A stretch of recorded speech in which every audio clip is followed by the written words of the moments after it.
Hello everyone, welcome to today's lecture, From Tolerance to Pluralism and Influence of Social Media.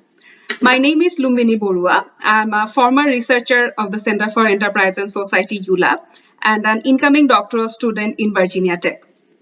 In this lecture, I'm going to talk about a somewhat familiar topic, which is tolerance, and a bit unfamiliar one, which is pluralism, and what sort of influence social media can have in building or sustaining a pluralistic society. This will be a short, about 20 minutes long lecture. Within such a short time span, it might not be possible for me to share everything in detail about these concepts or issues. So what I will try to do is introduce you to some ideas, some theories, and some current concerns of the present world. First of all, why do we need to talk about this? Or why do we need to learn about what sounds like some complicated philosophical concepts? I'll tell you why. And I will try to explain how they're not that complicated. You see, the world we are in today is more diverse than ever before. Why is that? It's because increasing globalization, local and international migration, and our overall connectedness through the internet, through the media, social media, and all this. So, and with that, our classrooms, our offices, and even our housing colonies are now composed of more diverse or heterogeneous set of people. Now, diverse in what means? Diversity can be classified in diverse ways. So if we take one of the angles, there are major 4 types of diversity. First of all, diversity can be an internal characteristic. The characteristic that you were born into, like race, ethnicity, age, gender, sexual orientation, or cultural identity.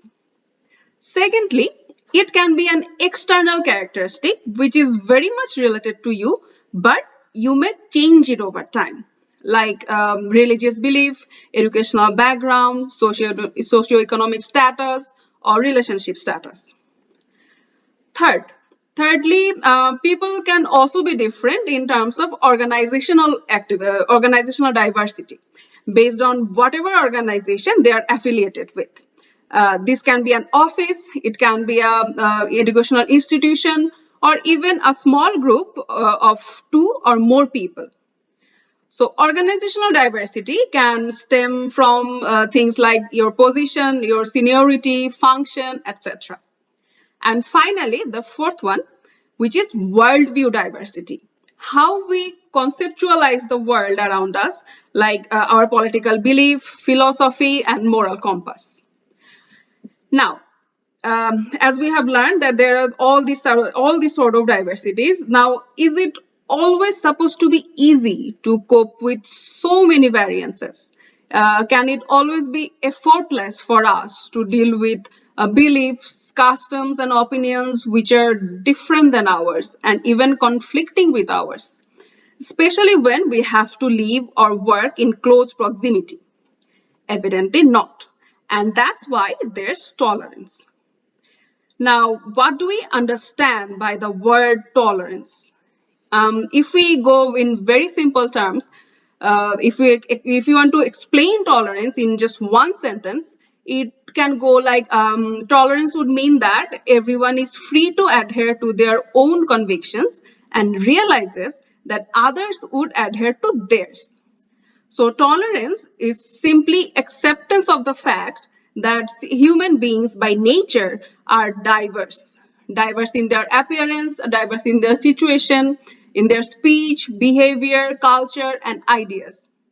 We may not accept others' beliefs or values, but we are required to respect every individual's dignity and freedom of conscience. However, we should also remember that freedom of conscience is not absolute at all.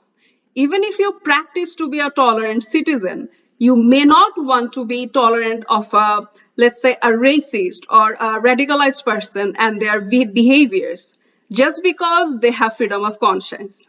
So you're free to make your own choices as long as those choices do not cause any harm to the common good and undermine other people's rights. So here comes the need to understand the difference between free will and ethical crime.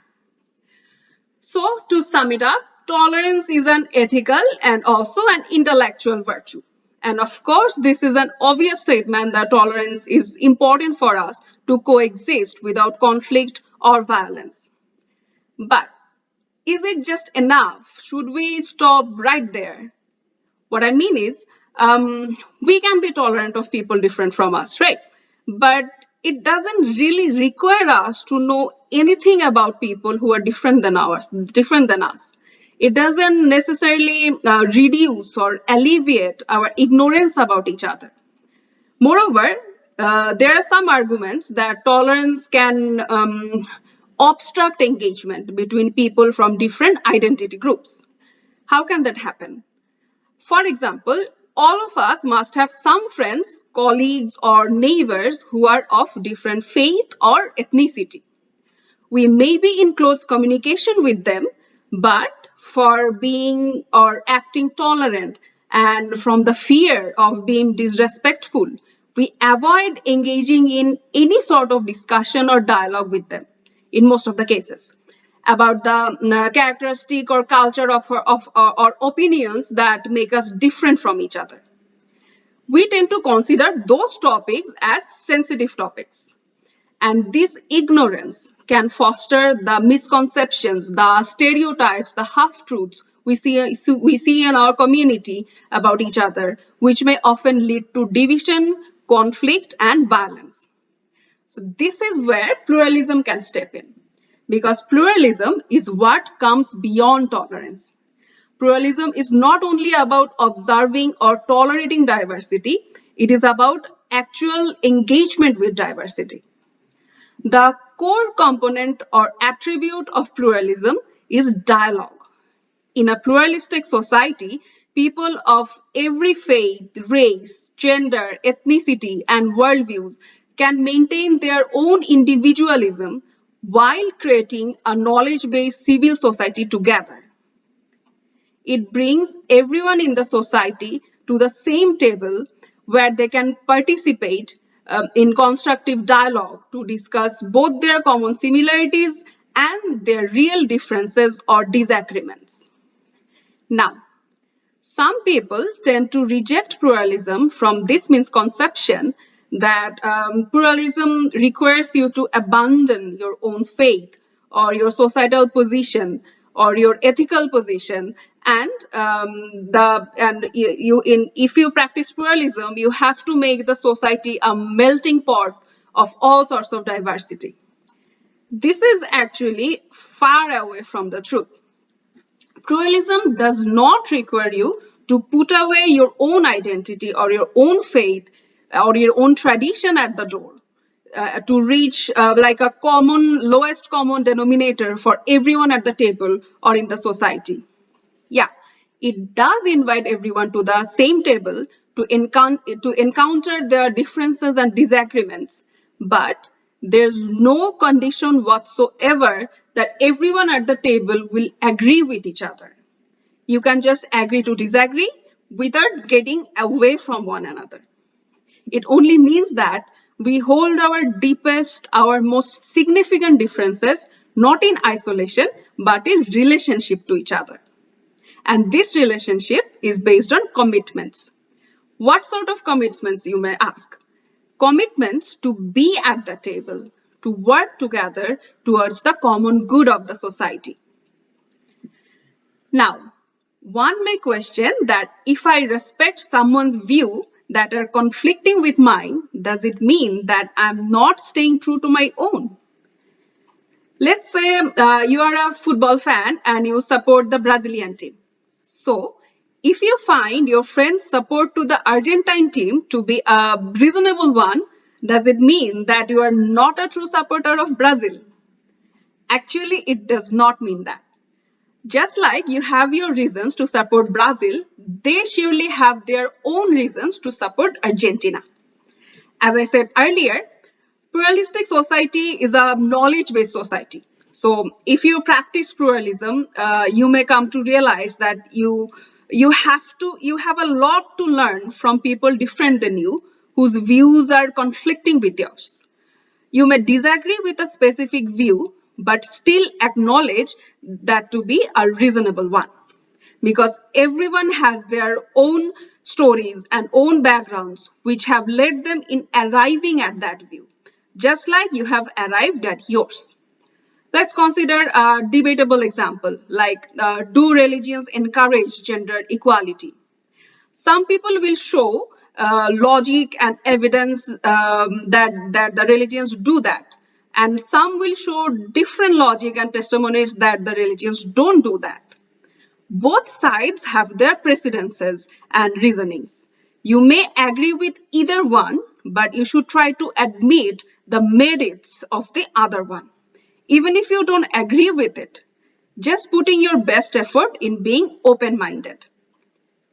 Now, let's talk about the influence of social media and how we are interacting with diversity and how we are practicing tolerance in our society. Can social media help us in any way to build a pluralistic society, or is social media just pushing us towards pushing us further away from something like this? At the present time, social media is not only a source of entertainment or a tool for social communication. Our whole lives have started to revolve around social media. This is why social media has a unique opportunity to contribute in promoting diversity and tolerance. Through social media, we have the opportunity to observe and communicate with people of all different backgrounds and views. It expands our social network and increases our exposure to new and diverse ideas, opinions, viewpoints, and cultures. So, if we give it a chance, some of those ideas can maybe challenge our pre-existing assumptions and beliefs, and we get to re-evaluate our own opinions and viewpoints. Every viral photo or incident or hashtag shows us how different we are from each other, but at the same time, how much we have in common. People, particularly the youth, want to speak out loud about the injustice in the society, and they need a platform for that. And social media is so far the most easily accessible one that we have. Even a simple thing like a hashtag can bring about a revolution. Just like in 2011, social media sites like Twitter, Facebook, or YouTube were instrumental in fueling the Arab Spring Revolution. Hope you have heard of that. They break our bubble of a peaceful society where everything is just jolly good and introduces us to the unique struggles of people from different identity groups that we know nothing about. Learning about these experiences or these struggles can bring some changes in our perspective that couldn't happen in any other way. Now, there's a catch here. As you may already know that social media sites keep track of our every click, our interest, our dislikes, and likes and dislikes. So while customizing your newsfeed as per your previously shown interests or likings, they can end up creating a totally personalized newsfeed, or what is termed as an echo chamber. Such a newsfeed or echo chamber where we are only exposed to contents that reinforces our own beliefs, we don't get to see the other side of the coin. And this can be a threat to our exposure to diversity. So this is an area where some interventions need to be done in order to make sure that each user is getting a representative overview of the complex diversity around them. There needs to be some regulations in the customization process. So how can we do that? Research suggests some interventions like content moderation. They suggest that maybe a third-party content moderator can do that. So keeping the hosting of the sites and content moderation apart, and they believe that this can yield better transparency. Also, a social media council can be formed to keep the game fair, transparent, diverse, and at the same time privacy friendly. So this was social media. What can we do to foster pluralism on a broader scale or at a more meaningful level? That would be our education system. We get access to issues similar to this lecture when we are already adults and in many cases strongly opinionated. This is why topics like world religions, like ethnic studies, racial history, gender dynamics, value education should be taught in primary and high schools when children are in the most crucial stage of their epistemological development. Introducing these concepts during this stage can make a significant difference in shaping and developing their thought process. Secondly, community level initiatives for holding discussions, dialogues, and symposiums in our communities in any public spaces can be a start. These public spaces can be community halls, they can be educational institutions, libraries, playgrounds, etc. And finally, let's not start hesitating while discussing the so-called sensitive topics like religion, like gender, and any controversial worldviews. Keep the discussion constructive, and hopefully you'll see how the gaps between you and your surroundings are shrinking. This brings us to the end of the lecture. If there's one takeaway from this lecture, that will be the idea or the image of a pluralistic society, where we will be building relationships based on ongoing constructive discussion and debates, where we can be open about our differences rather than hiding them from each other, which will only end up separating ourselves. Now it's up to you to explore and learn more about these issues discussed in this lecture. I'm sharing some links to some resources that can help you in that. Thank you all for listening. Hope you like the video. Stay safe, stay pluralistic.